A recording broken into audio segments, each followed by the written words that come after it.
Hello, my name is Charlene Garcia Sims, and I'm the Genealogy and Special Collections Librarian here at Rawlings. And we started a series in June to bring in authors and talk to them about their books. And today we are very lucky to have Angel Vigil, a very prominent storyteller from Denver. And I'm going to read his bio because I am very impressed. Angel Vigil is retired chairman of the Fine and Performing Arts Department and director of drama at Colorado Academy in Denver. He is an award-winning author, performer, stage director, and teacher. His awards include the Heritage Artist Award and the Master Artist Award from the Colorado Council on the Arts. He has also received the Governor's Award for Excellence in Education and the Mayor's Individual Artist Fellowship Award.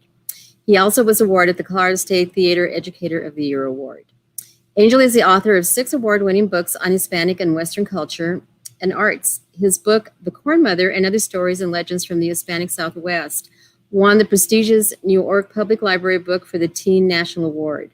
His book, Una Linda Raza, Cultural and Artistic Traditions of the Hispanic Southwest, won the Border Library Association Southwest Book of the Year Award and the Colorado Book of the Year Special Recognition Award. And this is, The Corn Woman, and this is Una Linda Raza.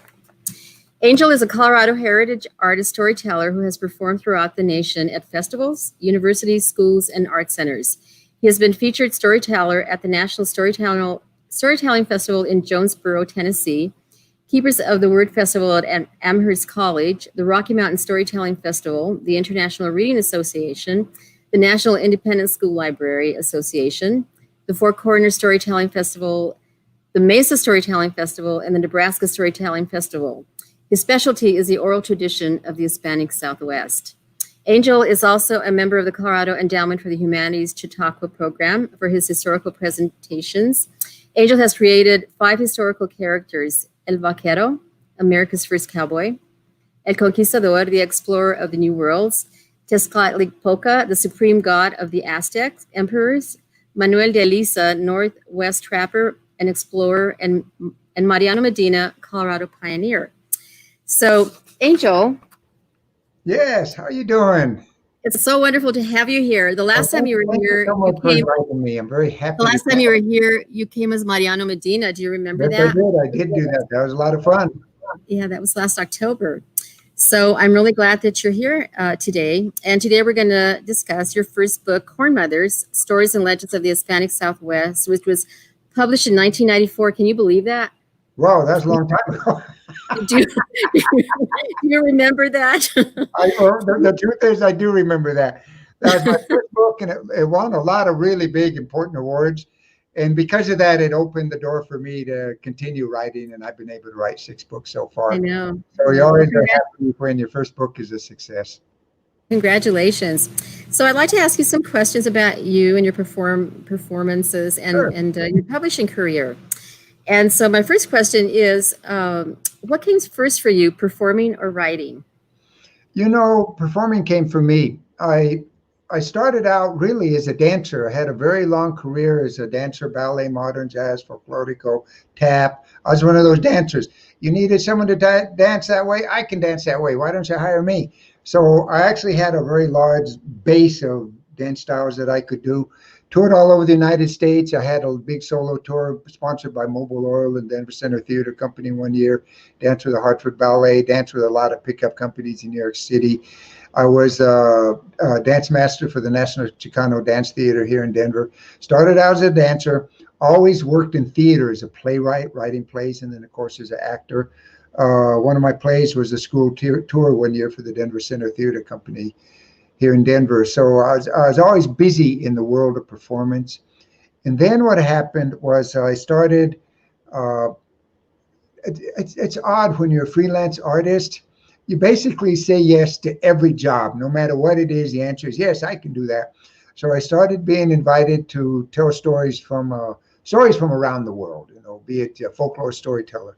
And then I developed my own niche little pocket, which has proven to be a decades-long successful career for me.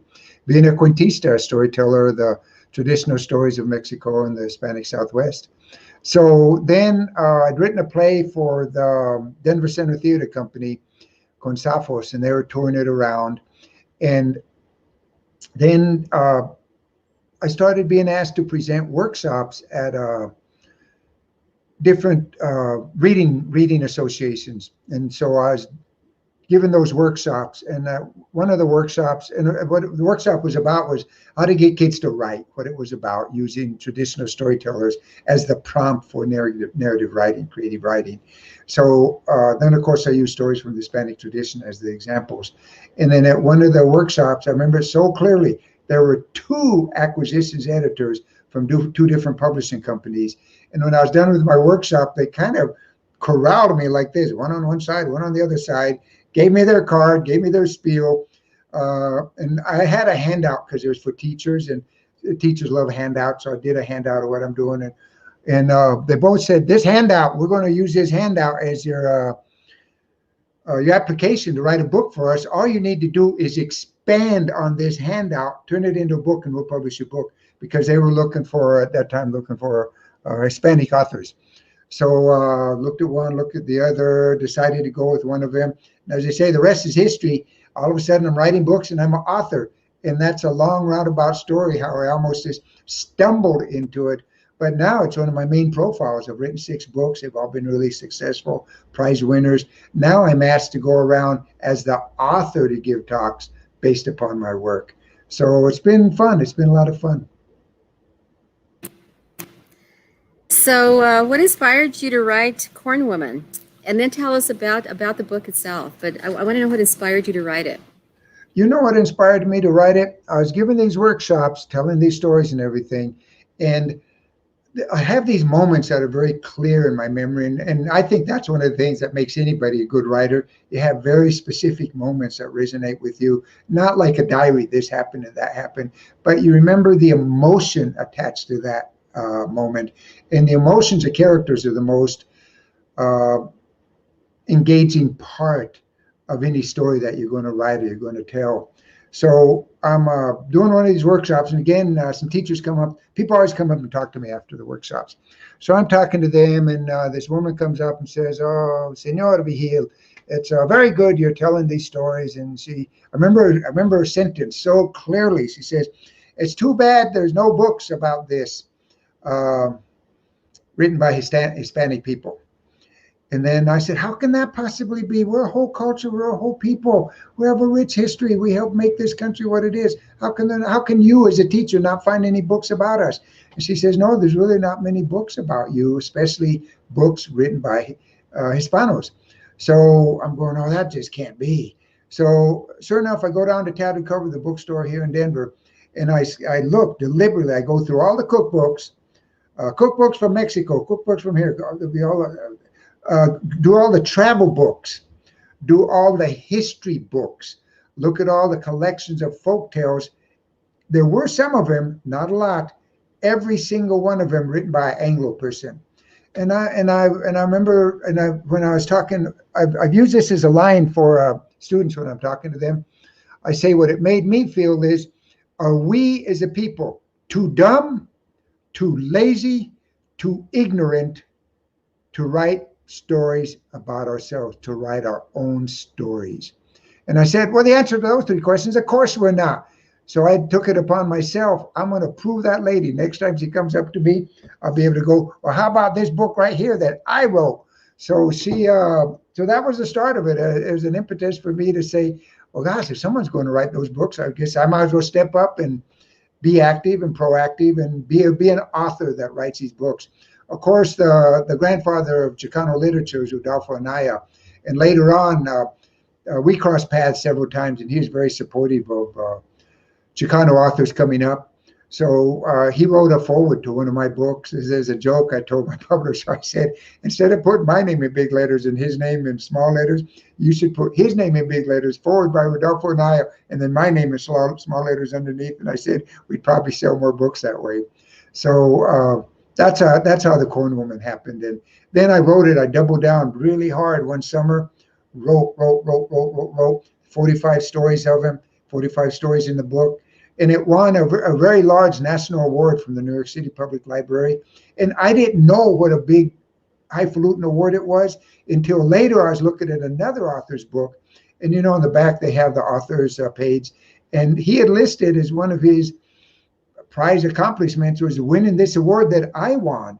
And I was going, oh my gosh, that award I won was a really big deal. So it made me feel a lot better. And then my publishers, now all of a sudden they're saying, oh, you got to write more books. That book's really taken off, Angel. You got to write more books. So that's what happened. Thank you. How long did you spend researching Corn Mother? I know you have some really wonderful stories. Some of the people that you interviewed for it. That's one of the richest experiences of my whole life. In fact, I was fortunate to get some grants actually to go do research. There's 3 types of research you got to do if you're going to be a scholar, and I like to view myself as a literary scholar. I've done the hard work. One, you got to go to primary sources. So what happened then was primary sources are the first recording, the first diary, the first journal, the first book written about this. So I went back, and these were books collected in 1910, 1920 by a man named Juan Vigil, and he collected over 800 traditional narratives from southern Colorado and northern New Mexico. And then another man, I think his name Arthur Espinosa, he wrote, collected some more after him. So those were considered the primary sources, the first field collections of stories in a very old world Spanish. And then, of course, they had those English synopsis on the side of it. And I tried to read the Spanish, but I don't know, some of the words I wasn't that familiar with as Spanish from 1910, an older version of Spanish. So I did all that primary source material, went to libraries, did all that, really liked that a little bit. The other thing I did is I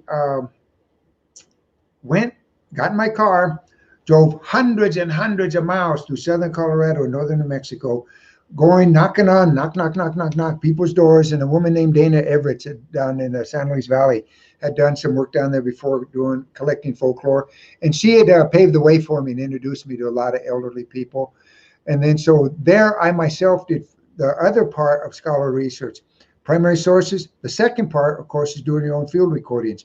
So I went to all these houses, did all these field recordings. Every single one of those people has passed on now, because at the time I recorded them, they were older than I am right now. So they've all passed on by now. So I was one of the very last people to record them in their house. And I would ask them, can you tell me about your life? Can you tell me some stories? You remember when you were a child and everything. So that was really rich. I kind of figured out a strategy. If I showed up around 3:30 or 4 o'clock in the afternoon, bumped up against dinner time. I started doing it on purpose, actually. Bumped up against dinner time, and the hospitality was so warm. I was always invited to dinner. And so I'm eating a grandma's home-cooked meal all of a sudden, right? Just enjoyed those meals so much, enjoyed the hospitality so much. And then the third thing I did, and this was the thing that was astounding to me, started telling my mom these stories. She boo-hoo-hoo, she gets all crybaby, I was crying and everything. Get in the car, we got to go see your Aunt Vanjie. So we get in the car, we go see my Aunt Vanjie. She says, tell her the story. So I told her a story about a little boy, a grandpa takes his grandson to the lake on the farm and grabs a snake and holds it up. The snake talks, and the grandpa understood the language of the snakes. It's an old story, of course. But then they both start crying and they both start talking in Spanish. And the only time they talk in Spanish is, of course, when they're either really happy or someone's died. Just a traumatic, emotional moment. So I've made my mom cry. I've made my aunt cry, and asked them, how come you're crying? And then they both told me, well, it's because of this. Now that you're older yourself and you have your man's voice, when we listen to that story you're telling, if we close our eyes, we can hear the voice of our own grandfather and uncle telling us those stories in the farm outside of French, New Mexico, outside of Springer. And then that's when I realized I didn't have to do those primary sources. I didn't have to do all those field recordings. Both of those are good things to do if I want to be a scholar. But all I had to do was go talk to my own older relatives, including my mom, and they were primary source material that I had overlooked about what it was like to grow up in southern Colorado and northern New Mexico. So that's how I collected all the information for those first 2 books of mine, 90 different stories. That is such a wonderful story. And I really relate to what you're saying, because as a genealogist, when I go from relative to relative. I kind of learned to go at 3:30 also, so that I could. Always show up before dinner. It's the only way to show up. You'll be But happy. this is a cultural thing, and I know it's a cultural thing in the Hispanic culture, because you can't just go in there and do business. You can't No, say, no, okay, no, no. I'm here to ask you questions. You have to talk about all their family. You have to, eat. You have to do a lot of things before you can get to business. And sometimes you don't even get to business that day. You leave and then you come back. I'm making it real fast because we're doing a short thing here, but it would take 3-4 hours, and the first hour and a half was just talking about the weather, talking about kids, talking about this and that. Maybe eat some dinner. Maybe bring out the little tape recorder, talk a little bit about what I was looking for. And then sometimes I didn't even get around to business because it got too late and they were going to go to bed. And then I asked if I could come back later. Sometimes they said yes, sometimes they said no. But you couldn't just barge in task oriented because it'd be insulting actually and disrespectful. I know, and this is what I love about doing research. Yeah. And doesn't it just warm your heart how many of these people you talk to and you remember, and especially now that they're gone? I remember their houses, and you remember this. They had those little oval tin pictures of their relatives. They're always oval and they're always tin. They always had a picture of Jesus. And then a lot of the houses had a picture of Franklin Delano Roosevelt, the president of their time when they were growing up as adults. And then some of them might have had picture of the Pope, That's what be on the walls. Most of my relatives had a picture of John Kennedy. Kennedy, yeah. You're right. That was awesome. Well, we could go on talking forever. I always like to ask authors this question. What was your favorite book as a child? Oh, when I was a child, it's going to be surprising as the first Mr. Chicano here. I write Chicano books and Mr. Hispano author and everything. But I remember these books so well. My mom had now I look at it as a family tradition and I'm thankful for. She was a big reader. She always had a stack of fiction novels that she was reading by her bedstand. And then every single week, she'd take me and my sister Teresa to the library. So early on, we were imprinted with this idea of libraries and reading books. And we'd be over there in the little kids section getting our books and everything, And then we'd read them. Next week, we'd go back, get some more books. So they were tiny. I remember them. Maybe they were big in my little kids' hands, but they were about this size, very tiny. And I remember they all had a green cover. And they were the collection of the Peter Rabbit stories and all the pictures of Peter Rabbit and all the adventures Peter Rabbit had and everything, And I just loved those books. And, there's a lot of them too in the series. So every week I'd go get one or two more and then I'd read them all that the library had. And then I'd check them out again and read them again and everything. And they were all illustrated, that those kind of, I don't know, now they're kind of childlike, but the real kind of childlike illustrations of England, country farm life with Peter Rabbit and the animals and everything. So those are my favorite books as a child. I remember those so well. Happy I started out. And they're very Chicano. Yeah, no, I just written by an English lady, the Peter Rabbit stories. No, I think that's really funny. But what is your favorite story in Corn Woman? You know what? That's almost like asking a parent, who's your favorite kid, And then they say, oh, they're all my favorite. I love them all equally, What has happened over time is, of course, I have ones that I resonate a little bit more with. And then the one that I have 3 stories that have kind of become my signature stories. And I always try, if it ever happens again, that I'm at an event where I'm just straight up telling stories. I'm not one of my historical characters or something. I always close with these stories in a sequence because they're all connected together. One of them is Pedro de Oro de Malas, and it's a trickster story. And Pedro de Oro de Malas, he's the most famous of the Hispanic tricksters. He's so famous, Cervantes, and we're not talking any Cervantes, we're talking Don Quixote Cervantes. He actually wrote a play about Pedro de Oro de Malas. So that shows you how far back in Spanish and Latino culture this character actually goes. So then what we have is Pedro de Oro de Malas. Then I do another story, Mucho Macho Muchacho, which is a a personal story about a little boy and a grandpa. The little boy's always me. My grandpa's always my grandpa on the farm, you know. And then the other story is, I guess you could say, is my favorite story from the Corn Woman, is because it's called Dona Sebastiana, and it's a very powerful religious story. And I always tell it. And if I don't tell it, people say, "Oh, how come you didn't do Dona Sebastiana?" "Hey, I told another story. I just didn't get around to it this time." "Well, you better tell it next time." So now I make a point to tell it every time. Okay. Um, Thank you, Dona Sebastiana. I remember her because we used to they let us go to church services Good Friday, and the penitentes would be hauling Dona Sebastiana, and it was really scary because she was a deaf. She was, in fact, it's right here. It's pretty scary. The same picture I'm showing.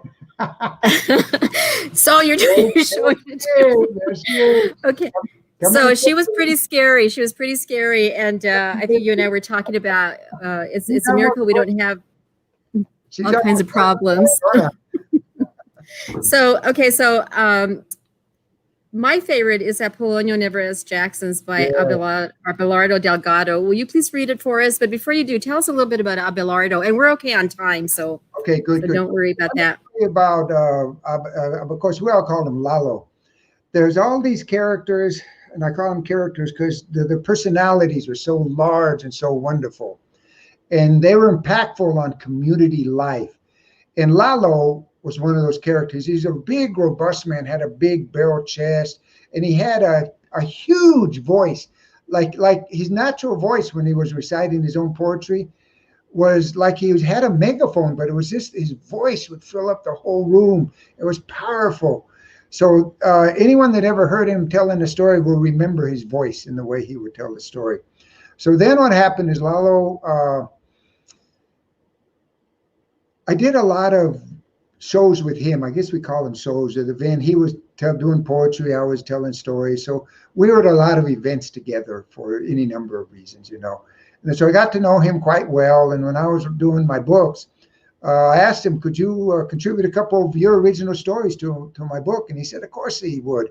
And then he actually contributed one of his poems to the Una Linda Raza book. And then he was just a wonderful, very warm and generous person. And then when he died, I went to his funeral at the Lady of Guadalupe Church here in Denver. And as they were putting his casket into the hearse to go away, the priest was there, and I always remember his final words. As the casket's going in, he yells out, "Goodbye, Lalo!" And then we all yelled out, "Goodbye, Lalo!" And then Lalo just went away, but he's still here. He's still here in our hearts. And I'm glad in my life I was able to know a person like Lalo. He's not only kind to me, but he's very important to the Chicano community here in the state of Colorado.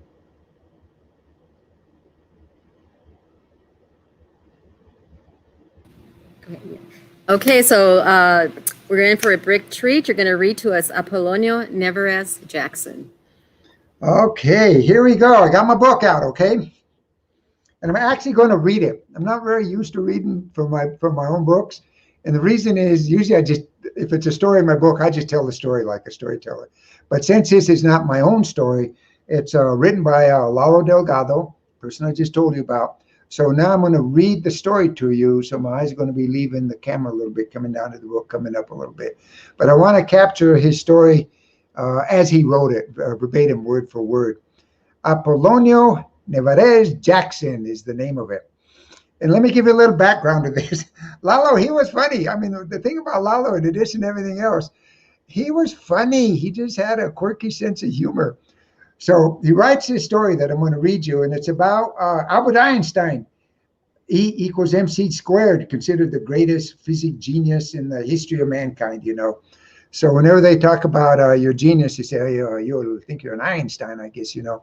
So he's become a generic name, Einstein, for a genius. So he he concocted this story about how Einstein came up with his formula E equals MC squared. And one of Einstein's propositions, of course, was that matter can change shape, but there'll never be more matter. There's always a constant amount of matter in the universe, and that's how he built his scientific formulas around that proposition. And then Lalo wrote this story that's not the real story. This is the real story about how Einstein came up with his famous ideas. And the name of the story is Apollonio Nevarez Jackson. In the World Book of Encyclopedia, we find the following statement about Dr. Albert Einstein's work. His famous equation E equals mc squared became the foundation stone in the development of nuclear energy. Einstein developed his theory through deep philosophical thought and complex mathematical reasoning. In a recent visit to Garden City, Kansas, I found that not to be true. It wasn't Einstein, but an old half Chicano, half Navajo cook who made the greatest contribution to Dr. Einstein's theory. The place for that great contribution was Cholula, New Mexico. I was visiting Don Cosme Payagua. That's a great name. In the barrio of Las Nalgas, also a great name for a barrio, in Garden City. It was about noon, so Don Cosmo and his wife, Elvira, asked me to share a noon meal with them, which I accepted. A couple of their grandchildren came in, rolled a tortilla with sopa de fideo, grabbed 2 Pepsis from the refrigerator, and dashed back to the yard to continue their Star Wars battle. 2 dead tree trunks were their space ships. Don Cosme was no longer fit to work out in the sugar beet fields near Garden City, so the Migrant Head Start had hired him to go every Friday and tell stories to the children. He liked his new job very much. I'd gone to see him because I was evaluating the legal services in that area, and he and his wife had been recent clients. As we ate, he began to tell the story of Apollonio Nevarez Jackson and Dr. Einstein. I was glad I had accepted the invitation to lunch because the food was delicious and I was hungry. Don Cosme and I ate our sopa and caldo along with some freshly made tortillas de harina. He drank canela caliente. I had Diet Pepsi. He paused as if to arrange in his mind the tale that he was about to unload on me. He referred to Dr. Einstein as Don Alberto, as if they'd been old drinking buddies. I could just picture Dr. Einstein as a farm worker hoeing beets or surgical away from Don Cosme. Don Cosme began his tale by telling me he'd been born in Dixon, New Mexico. The famous German-Swiss-American mathematician. He went on to tell me in a matter-of-fact tone that Dr. Einstein, the famous German-Swiss-American mathematician and physicist, was rather fond of Mexican food. Dr. Einstein was especially fond of red chili from New Mexico. It was not uncommon for him to make special trips to small, out-of-the-way restaurants that specialize in chili colorado dishes. That's how I met Don Alberto, Don Cosme told me as he went on with the story in the same charming manner he used with the children on Fridays. The chamaquitos from the Head Start Center loved him. Don Cosme continued his story. It was un domingo, and I had stopped for coffee at Chloe's. Chloe, the owner, was a pleasantly plump woman. Her restaurant was in El Rito. Chloe's cafe consisted of 3 small tables with 2 chairs each. When I got there, 5 Americanos were already eating. One of them was the famous Don Alberto. I ordered coffee and 2 sopaipillas. I'd been in a hurry to visit other families that day. I felt like cutting it off and excusing myself, but by now I was hooked. I wanted to know how the cuento of Don Alberto turned out. Don Cosme continued. Chloe knew Don Alberto. She made the introductions. We shook hands. I was surprised to hear him speak in Spanish. His Spanish was a bit mucho, but he was understandable. Don Cosme laughed as he got to this part. He displayed a good set of very fine teeth. It could be due to the fluoride in the water in the region where he had grown up in New Mexico. After learning that Don Alberto liked chili colorado, Don Cosme recommended the restaurant in Cholula. Apollonio Nevarez Jackson was the owner, cook, waiter, dishwasher, and bouncer. The latter was seldom needed, only when a borracho would come in and try to bother the customers. Apollonio would gently but forcibly throw him out. His restaurant had a big name for such a tiny place. It was known as La Rosa Abierta de Día y de Noche. The open rows of day and night consisted of a long counter with 4 stools. Apolonio had bought all this in the Army surplus store in Albuquerque. Some of the story is documented history. Everyone in Cholili knows it. I think the story is preserved in vinegar. It stayed pretty much the same throughout the years. No one dares add or subtract anything from it. The 2 grandchildren ran in. Each one stopped to give Don Cosme a big kiss and a big hug. They ran out shouting, "The force be with you, Grandpa." Hearing them, I thought how easy it was for Chicano children to jump in and out of their 2 cultures. Don Cosme continued. It wasn't until the following year that Don Alberto got around to eating at La Rosa Abierta de Dia y de Noche. I have that date carved in my memory. Upon saying this, Don Cosmo touched his forehead, grabado en la memoria. He paused. He was trying to arrange in his mind what part of the story to say next. He said softly, July 7. He did not give the year. That struck me as odd. I wanted to ask him for the year. He'd already started with his cuento on a new route. I dare not interrupt him or fall behind. Apolonio doubled as a curandero. He had some herbs in the back of the restaurant. He also had an adobe hut in the back. He lived there. Apolonio was one of the champion dicho sayers in the whole state of New Mexico. He liked to discuss philosophy and religion with his customers. He was very knowledgeable in these subjects. It looked like he'd spent the better part of his life in a seminary studying to become a Jesuit priest. His English was flawless, and so was his Spanish. Usually, of course, he spoke Navajo. He used to listen to the Navajo radio station while he prepared the orders. Some said he was a member of the Peyote Indian Church. Others said he was a devout Catholic who went to Mass every day. Yet many swore he was an atheist who believed in nothing. All of these were possible, but they were all rumors, of course. The truth is that he did spend many hours reading all kinds of books. He liked to drink tequila and read. He said the drink helped him to concentrate better. His true art was cooking. He liked to experiment with all kinds of food combinations. His specialty was chili colorado. He had a different chili dish every Sunday.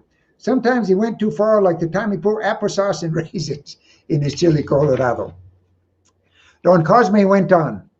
The old problem with Don Alberto was having with his theories about time and matter was the dogma that matter cannot either be created or destroyed.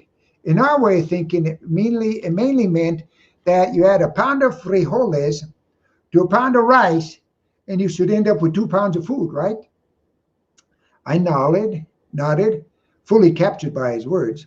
Wrong, Don Cosme cut me off. Let me go on with the story. Not all the credit should be given to Apolonio.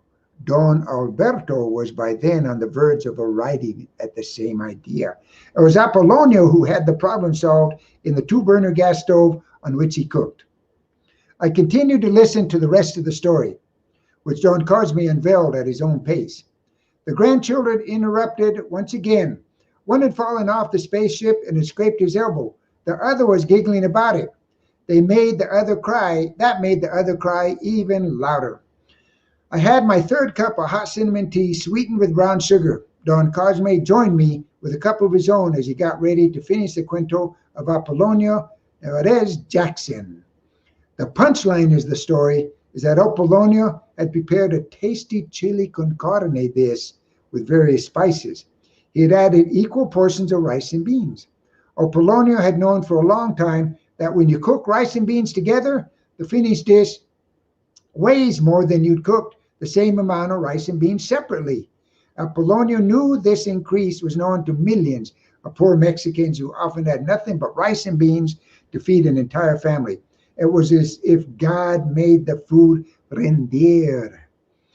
The food did indeed grow to feed the entire family. Mixing beans and rice always produced something extra. More taste, more protein, and actually more food was produced by mixing them together.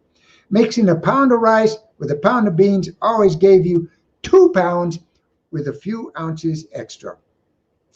When Apollonio served Don Alberto a plate of his chili con carne and explained all of this to him, Don Alberto wanted to know why that had happened. Don Alberto had never thought this could happen. His white hair stood up more than usual. His thick eyebrows, like rows of sugar beets with weeds, raised almost to meet the hair on his head when he realized what Don Apollonio was saying negated the idea that matter cannot either be created or destroyed. Arroz and frijoles mixed together disproved the law that science had held up to that point. To add to Dr. Einstein's amazement, Apollonio added that any Indian and Mexican wife knew that. The story goes on to say that Don Alberto ran out of La Rosa Abierta de la Dia de la Noche as if death herself was chasing him. He went out like one of those rockets they were to invent much later. He did not even stop to pay for his chili con carne. All he had in his mind as he ran out was the miracle, the scientific miracle of frijoles con arroz. If Apollonio had only been able to look inside Dr. Einstein's mind, he would have seen a right side computer and a left side computer operating at full capacity. At that very moment, Dr. Einstein was formulating the theories that would become the foundation for experiments in atomic energy. It wasn't too long after this that the first atomic bomb was tested in Los Alamos, and others were dropped on Hiroshima and Nagasaki. Apollonio is not credited with the mass killings and destruction. No atomic submarine has been named after him, nor have workers from nuclear electrical plants thanked him for his contribution. Apollonio, Alvarez, Jackson, Chicano, and Navajo will not be found in any pages of the World Book Encyclopedia. Today, it's even hard to find his ill-kept tomb in Chilili. Don Cosme tried once to have Anglo newspaper reporters write the story in local papers. One had actually written it, but the editor decided not to run it. I left Don Cosme's house. I thanked him and his wife for the meal, the hot canela, and the story. I asked Don Cosme if he would mind if I wrote the story just as he had told me. I wanted to share it with as many people as possible. He answered, "What are stories for, if not for sharing?" I agreed, and here it is. And that's the story Lalo attributed to my book, The Corn Woman. Oh, I just love Lalo. He was so creative. I mean, his stories. There's so many stories that that were different. You know, they weren't all alike. That's what I loved about him and his poetry. And I remember he wrote a book. I can't remember how many poems to La Llorona. Was it 33 poems to La? Something like that. You know, he improvised those poems. He'd make them up on the spot. Like, I believe that. Being here right now in the talk with us, he'd make up a poem about this. Yeah, he came here for Earth Day one year. Oh gosh, around 2003, and he improvised. He wrote a poem right about Earth Day right there. It was an original. Many times. Yeah, well, I love this story. It brings science and physics together in such a fun in such a fun way. Like I said, which Abelardo used to do so often. So I want to thank you, Angel, for being with us today. And we have a wonderful surprise. You're coming back next Wednesday to talk about Una Linda Raza, cultural and artistic traditions of the Southwest. Absolutely. And one of the things we're going to focus on is the chapter on murals, because murals have become so popular here in Pueblo. And there's so much to murals and just something on, the outside of public art. So we're looking forward to it. So thank you so much. And we love having you here. For having me take part, everyone down in Pueblo. I love coming down to Pueblo. If ever the library opens up again, we're all hoping for that, and I'm down there doing something, come on down and watch one of my shows. I'll be glad to share what I do with you. Thank you so much. Well, I look forward to your new character, and I'll keep it a secret for now. Okay. All right. But thank you, everyone, for joining us. And please continue joining us for all our virtual programs. But mark your calendars for next Wednesday for another book talk with Angel Vigil at 4 o'clock. Thank you very much. Good evening.